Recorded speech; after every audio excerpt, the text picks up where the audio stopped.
Hi, I'm Nicole and welcome to the Canadian Living Test Kitchen. Today we're going to be making a chocolate cake. Now the ingredients that we're going to need for this recipe are a cup of softened butter, a cup and a half of granulated sugar, 2 eggs, a teaspoon of vanilla, 2 cups of all-purpose flour, a half a cup of cocoa, a teaspoon of baking powder, a teaspoon of baking soda, a 1/4 teaspoon of salt, and 1½ cups of buttermilk. The first thing you're going to do is cream together your butter and sugar. And now we're going to measure our dry ingredients.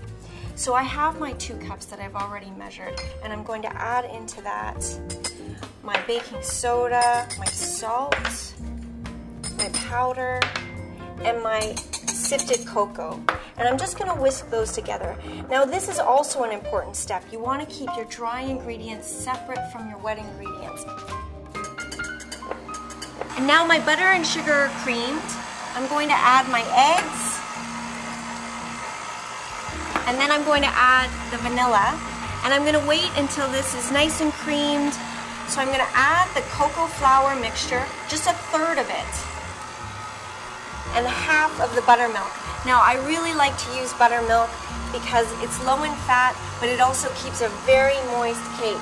So I've added half of the buttermilk, and once that's incorporated, I can add another 1/3 of my flour mixture.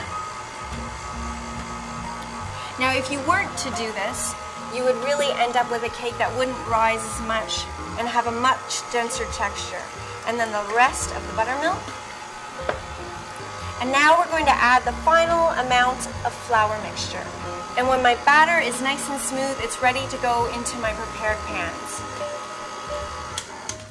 Now I've just lined these 8-inch pans with some parchment and greased the sides just to keep it nice and clean. And I'm going to pour half the batter into each.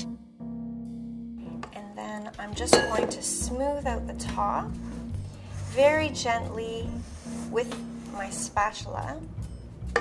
And then I'm going to put these into a 350-degree oven for about 30 minutes or until a cake tester comes out clean. Now our layers have been baked and cooled.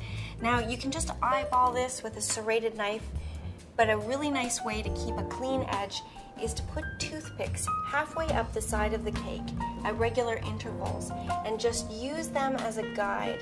So when you're working with your serrated knife, you'll just run it along the top and follow your toothpicks, and you end up with a really nice clean edge.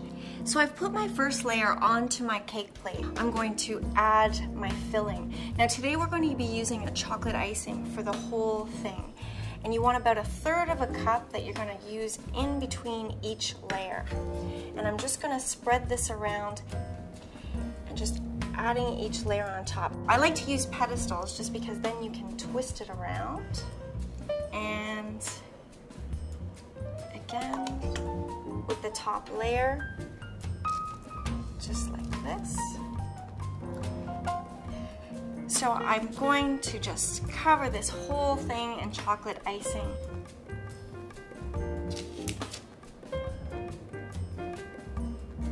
So now we've finished our decadent chocolate layer cake, and I'm just going to garnish it with a few berries. For more great tips and recipes, go to CanadianLiving.com or pick up a copy of Canadian Living magazine.